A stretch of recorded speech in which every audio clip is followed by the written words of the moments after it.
Hello, and welcome back to Loud and Pretty Average Gaming. This is an update to video 9, Primary Weapons, to include all the new exotic primaries since the Taken King was released. We'll start with the new auto rifles. The Zalo Supercell, an upcycled torrent of righteous thunder. When you're out beyond the wall, sometimes you have to take what you can find and make it work.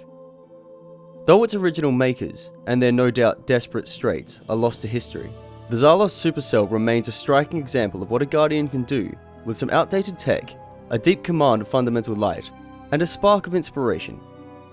Next, we have the Fabian Strategy. Wait for an enemy to make a mistake, die, stand by for ghost resurrection, repeat as necessary.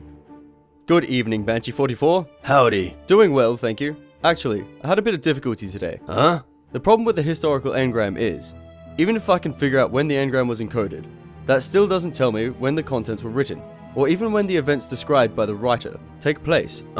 This particular engram is heavily degraded. Encoded Golden Age, allegedly written by someone named Plutarch, a historian who in turn is writing about someone named Fabius Maximus. But who were they? Where did they live? In what kind of warfare is this Fabian Strategy applied? The what now strategy? Fabian Strategy. It apparently involves attrition tactics and avoiding direct conflict until an enemy makes a mistake. Huh? Huh, indeed. But with ghost res. Oh, this was long before ghosts. I think... Banshee? Where are you going?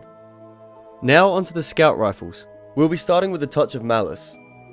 Let them feel every lash, every curse, every touch of malice that they first dealt to me, Eris Morn.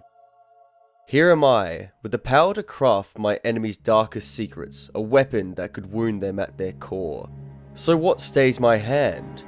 When I behold the interiority of these cold, cold fragments, I see blind, squirming creatures. Every wound they give, they feel also upon themselves.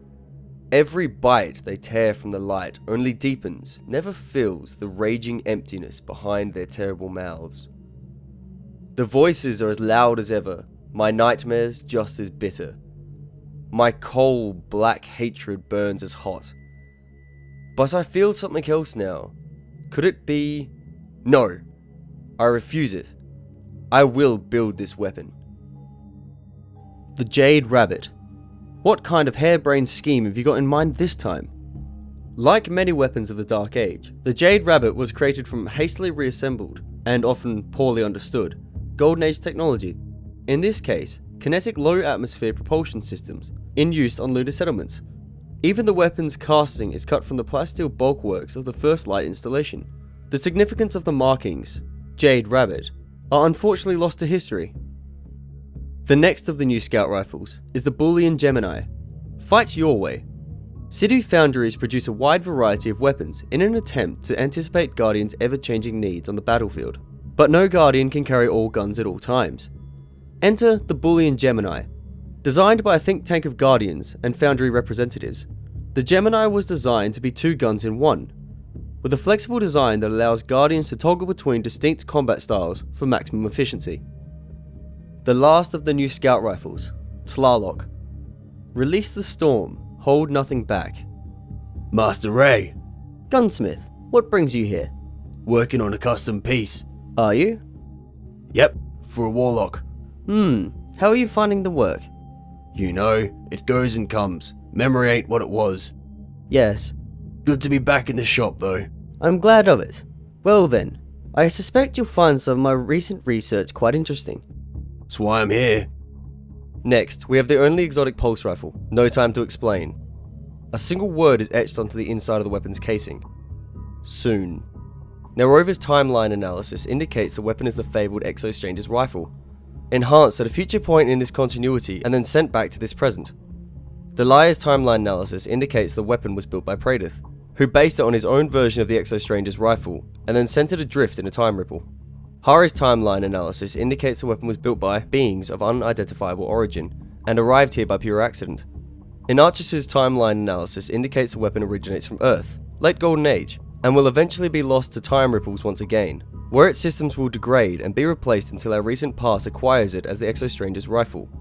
As for me, I think it's safe to say the weapon is proving far more fun than we could have hoped. And lastly, we have the new hand cannons. The first curse. is when death becomes an afterthought. People always forgot about the other one, the first one. They remember its twin, the last word, because that's an easier story to tell. But it's not the whole story. Truth is, there were two of them, back then in the lawless days before the city was anything more than a rumour. There are thousands of tales of the fate of the first curse. Which one will you tell? And we have the last new hand cannon, the ace of spades. Don't play your hand unless you're sure you have that ace in the hole. Hey there, Banshee. What do you want, Cade? Just checking in on that thing I asked you to do. I told you, my smuggling days are over. No, shh, not that. The other thing. What other thing? The custom piece for... Oh, right. Course I'm doing that. Yeah? How's it looking? Did all the design myself, so it's looking good. Is that an ace of spades? Yep. Thank you for joining me through this video about the new exotic primary weapons that were released with the Taken King. There are new Thorn and Last Word ghost fragments. However, they will be covered in different videos. I'll see you next time.